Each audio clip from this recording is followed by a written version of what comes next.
توی سال 1963 هنری فورد دوم داشت با انزو فراری مذاکره میکرد برای خرید فراری. دلیلش هم این بود که فورد اون موقع هیچ ماشین اسپورت خفنی نداشت و میخواست به جای درست کردن یه ماشین اسپورت بره فراری رو بخره که اون موقع از لحاظ اقتصادی هم وضعشون خراب بود. اتفاقا انزو فراری هم میخواست قرارداد رو امضا کنه و کمپانیش رو بفروشه به آمریکایی‌ها، ولی یه دفعه یه بند قرارداد رو دید که قبلا متوجهش نشده بود. اگر قرارداد رو امضا میکرد فورد هم کمپانی فراری و هم تیم مسابقه فراری رو صاحب میشد. انزو اصلا از این قضیه خوشش نیومد و قرارداد رو کرد توی چیزه، یعنی قرارداد رو امضا نکرد. هنری فورد دوم که قضیه رو فهمید، همه آدمای مورد اعتماد خودش رو جمع کرد و فقط یه جمله بهشون گفت: We're gonna build a race car.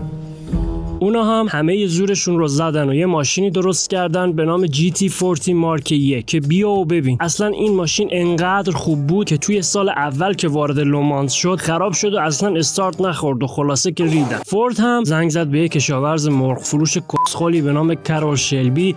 My name's Carol Shelby and performance is my business. که بیاد وضعیت رو درست کنه. کرول شلبی هم آیرودینامیک ماشین رو دستکاری کرد و هم یه خورده با موتورش ور رفت و 450 اسب بخار ناقابل تقدیم فورد کرد. فورد جی تی رو برداشتن بردن دیتونا 500 و هدفشون این بود که فراری رو شکست بدن تا به تیمشون یکم اعتماد به نفس و روحیه تزریق کنن. دقیقاً مثل عمود که وقتی تنهایی میاد بهت بهشو تزریق میکنه. البته اینکه توی دیتونا 500 برنده بشن خیلی دور از انتظار بود، چون فراری پارسال برده بود و امسال هم با یه ماشین جدید وارد میدون شده بود. از خرشانسی فورد فراری تایرش ترکید و فورد برنده اون مسابقه شد. ولی این تنها برد فورد توی اون سال بود. بدتر اینکه دوباره فراری لومانز رو هم برنده شد. دیگه کم کم توی سال 1966 اعصاب هنری فورد داشت به هم میریخت. انزو فراری تو ایتالیا نشسته بود و داشت با تیماش، یعنی ماشیناش بازی میکرد و به ریش هنری فورد میخندید. ولی فورد هر سال داشت کلی خرج این ماشینا میکرد و هیچ نتیجه‌ای نشون نداده بود. دوباره جی تی رو از اول طراحی کردن، این بار با یه موتور 8 سیلندر 7 لیتری قولاسا. فورد توی این سال علاوه بر تیم کرول شلبی یه تیم دیگه رو هم آورد که روی فورد جی تی کار کنن تا یکم رقابت هم درست بشه بین دو تا تیم و احتمال بردشون نسبت به فراری بره بالاتر. دو تا تیم کل فصل رو با هم رقابت کردن و وقتی رسیدن به لومانز به خون همدیگه تشنه بودن. انقدر رقابت اینا بالا بود که فورد مجبور شد بهشون یادآوری کنه که شما اینجا این که فراری رو بهتر کنید، نه همدیگه رو. وقتی پرچم‌ها به حرکت در اومدن، سه تا ماشین تیم فورد یه استارت فوق‌العاده داشتن و تا ساعت 3 نصف شب هم از همه جلوتر بودن و ماشینای فراری هم آسیب جدی دیده بودن. ساعت‌ها از شروع مسابقه گذشته بود و با رد شدن هر دور استرس تماشاچی‌ها بالاتر میرفت. آیا قرار بود فورد برنده بشه؟ ساعت 4 بعد از ظهر 3 تا فورد جی تی توی یک لحظه تاریخی پشت سر هم به عنوان برنده از خط پایان عبور کردند. فورد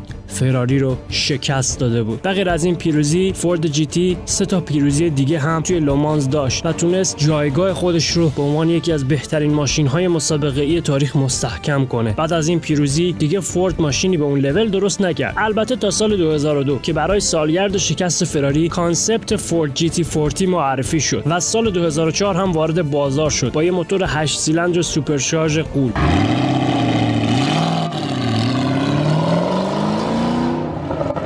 و دوباره فورد جی تی سکوت کرد تا سال 2015 که فورد جی تی نسل جدید معرفی شد با یه موتور 6 سیلندر ایکوبوست توین توربو که 647 اسب بخار تولید میکرد. سال 2016 فورد دوباره وارد لومانز شد و میخواست برای سالگرد 50 سالگی دوباره توی لومانز برنده بشه. البته فورد تنها کسی نبود که میخواست برنده بشه و رقباش شورلت و فراری به سختی داشتن برای کسب مقام اول میجنگیدن. توی مسابقه لومانز سال 2016 نبرد بین این سه تا تیم تماشایی بود. مدام در حال عوض کردن جاهاشون با هم دیگه بودن. بعضی قسمت‌های مسابقه جوری به نظر می‌رسید که انگار فورد قرار نیست برنده بشه، ولی 4 ساعت مونده بود به پایان مسابقه. شماره 68 فورد از فراری جلو زد و تنها کاری که باید می‌کرد این بود که جایگاه خودش رو حفظ کنه و همینطور که پرچم شطرنجی سیاه و سفید به اهتزاز در اومد، فورد برای بار دوم فراری رو شکست داد و از خط پایان عبور کرد.